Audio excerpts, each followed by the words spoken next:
Aujourd'hui, on va voir qu'il est possible d'enregistrer n'importe quelle couleur affichée par le Mac pour en profiter dans Motion.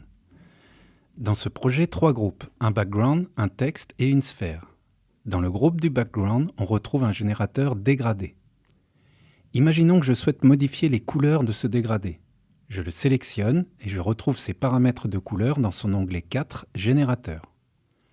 Ouvrez le tiroir du dégradé pour accéder à ces réglages.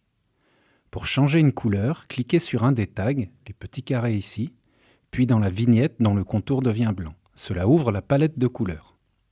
Pour copier une couleur, il est possible d'utiliser cette petite pipette ici dans l'inspecteur, qui vous permet par exemple de copier le orange de la sphère en un clic.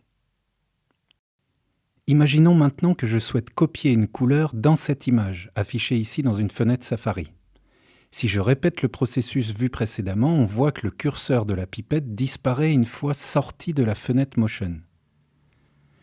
Si par contre, j'utilise l'autre pipette, celle de la palette de couleurs, on constate que n'importe quelle couleur affichée sur le Mac devient possible à copier.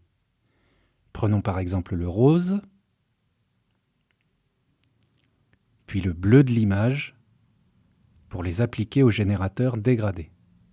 Si vous le souhaitez, il est également possible d'enregistrer ces nouvelles couleurs. Sélectionnez-la ici, ou en cliquant sur le tag choisi, et faites-la glisser sous la roue de la palette de couleurs.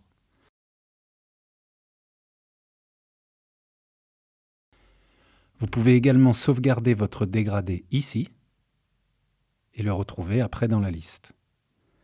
On détaillera les nombreux avantages proposés par cette palette de couleurs dans un prochain tutoriel sur Motion. C'est tout pour aujourd'hui, merci et à bientôt sur le blog.